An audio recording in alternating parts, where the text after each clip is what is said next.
Hi, welcome back to Imperium Learning. I'm just going to be showing you how to conduct the Chow test in this video on Eviews. But before I actually show you how to apply it on Eviews, I just want to spend a few minutes just giving you a bit of an explanation in relation to the test, just in case you're having any problems trying to understand why we applied the test and when we applied the test. So as you can see here from my first slide here on why we actually apply it, it's basically that the parameters estimated in a least squares regression might not be constant over time, and so the consequence of this is that the sum of squared residuals would not be minimized. And whenever we run a least squares regression, we always want to minimize the sum of the squared residuals. And so because of that, it may be better to split our sample into two subsamples, and if we run a regression on each subsample and we find that we're getting better parameter estimates than when we run just one single regression, which potentially includes the structural break, then that's probably a sign that we've got a structural break in our data, and that means that we have a breakpoint. So just moving on to this second slide here, I've just written a brief summary summarizing the format of the Chow test. The null hypothesis is that there is no breakpoint in the data generation process. So that means when we conduct this test, we'll be looking for a p-value of less than 0.05. If there is a p-value of less than 0.05, then that means we have a structural break in our variable's data generation process. If it's above 0.05, then that means we can't say that there's a breakpoint. This slide here is just showing you how we calculate the test statistic. It looks a bit complicated. You can pause the video here if you want, just to kind of digest it, because I've labeled everything, all the terms in the equation, and really it's not that hard to understand. But if you're having a bit of trouble kind of understanding it, just like pause the video here so you can digest it. And then finally, I just want you to bear in mind, or keep at the forefront of your mind, two criteria when we conduct this test. Firstly, we have to inspect our variable's DGP to ensure that there is what appears to be a structural break, and secondly, that this structural break can be attributed to a significant disruptive event. So, one example, particularly in many Western countries, is obviously the global financial crisis between 2007 and 2009. So just moving on to Eviews then, let's take a look at my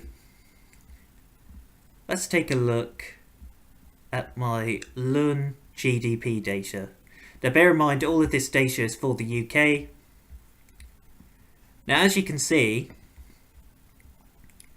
from the log transformed GDP data for the UK from 1992 to the middle of 2018 actually. Does it go up to 28? Yeah, it goes up to 2018. From this data, you can see that in general it's trending upwards until about here, and all of a sudden around sort of March of 2008 it starts to decline, and it declines until about the 3rd of September, and then of course it starts going back up again. So for this particular variable, we may want to look at conducting a Chow test to see if this drop right here is actually a structural break. So of course the question is, how do we do this? Well, let's just close this for a second. So if we're going to conduct this Chow test for our lunge EDP, all we have to do is click on quick and click on estimate equation. All we have to do then is type in lunge EDP and then type in C. And actually, wait, let's just go back for a second. What are we saying the breakpoint looks to be like?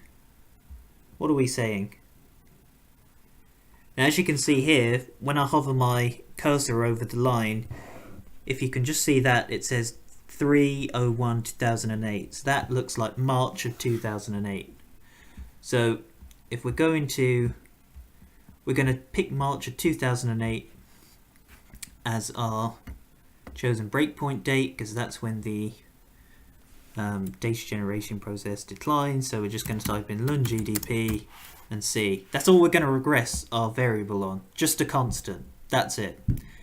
And it's already set to least squares, so we're going to click OK. So we're then going to we're going to click on View. We're going to click on Stability Diagnostics, and then we're going to click on the Chow breakpoint test. So we're going to pick March of 2008 as our chosen breakpoint test, as our chosen breakpoint date, and click OK.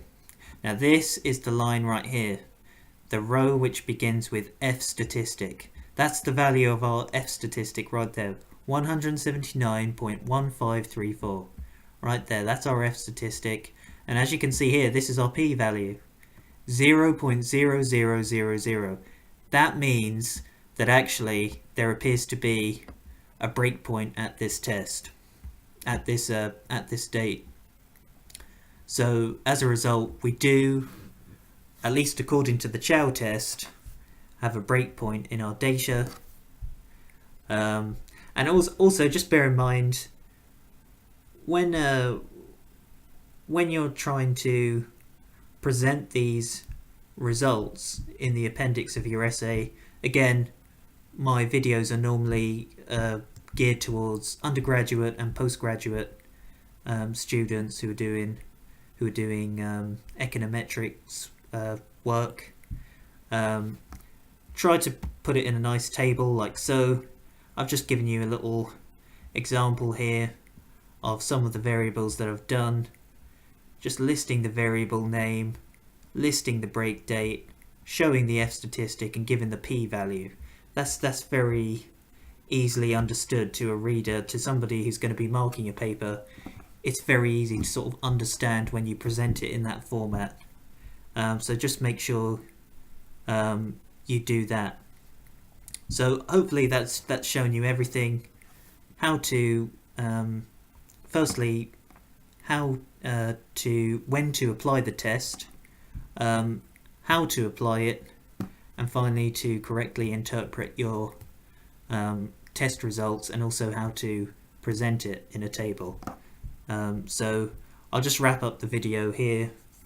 Don't forget to subscribe if you think it was if this video was of good quality. And yeah, so bye now.